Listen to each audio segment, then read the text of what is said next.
కొనియాడ తరమే నిన్ను కోమల హృదయ కొనియాడ తరమే నిన్ను.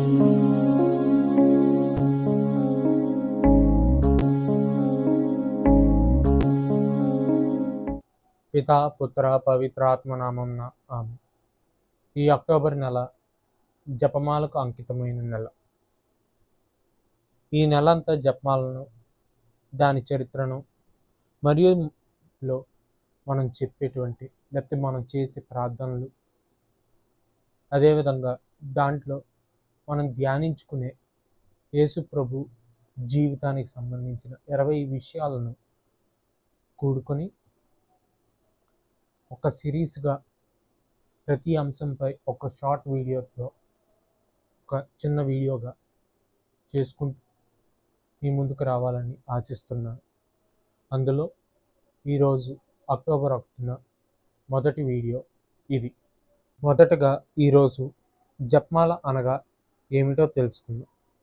జపమాల అంటే పూసల దండ కాదు.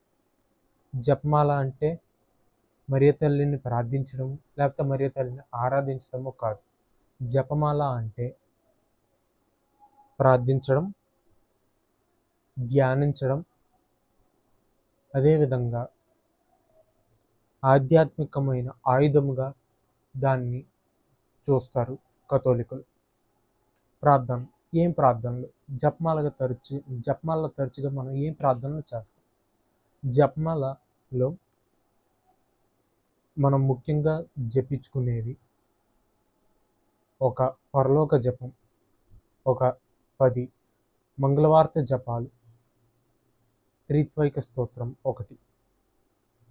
ఇది ఒక ధ్యానాంశాన్ని ధ్యానించుకుంటూ చేసే ప్రార్థనలు. పరలోక ప్రార్థన. యేసు ప్రభు నేర్పిన పరలోక ప్రార్థన ద్వారా తండ్రిని ప్రార్థిస్తున్నాం.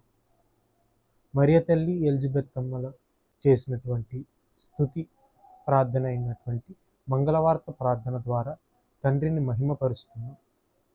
పునీత పౌలు గారు చేసినటువంటి త్రిత్వైక స్తోత్రము ద్వారా తండ్రి దేవుని స్తుతిస్తున్నాం. ఇదే జపమాల. మరి ఏం ధ్యానిస్తాం? యేసు ప్రభు జీవితంలో జరిగిన 20 అంశాలు, 20 విషయాలను మనము ధ్యానిస్తాం. అవి 4 విభాగాలుగా విభజింపబడి ఉన్నాయి. 1 సంతోష దేవరహస్యం, 2 వెలుగు దేవరహస్యం, 3 దుఃఖ దేవరహస్యం, 4 మహిమ దేవరహస్యం. సంతోష దేవరహస్యంలో యేసు ప్రభు జననం, బాల్యమును ధ్యానిస్తాం. వెలుగు దేవరహస్యాల్లో యేసు ప్రభు యొక్క పరిచర్య, ఆయన అద్భుత క్రియలను ధ్యానిస్తాం. దుఃఖ దేవరహస్యాల్లో ఆయన పడ్డ శ్రమలు, మరణమును మనం ధ్యానిస్తాం. మహిమ దేవరహస్యంలో ఆయన పొందినటువంటి పునరుత్థానము, మహిమ మరియు ఆయన ద్వారా అమ్మ మరియమ్మ పొందిన మహిమను ధ్యానిస్తాం. ఈ విధంగా ధ్యానిస్తూ వారిని పోలి వారి వలె దేవుని ప్రణాళికలో మనము భాగస్వాములై జీవించాలని ప్రార్థిస్తాం.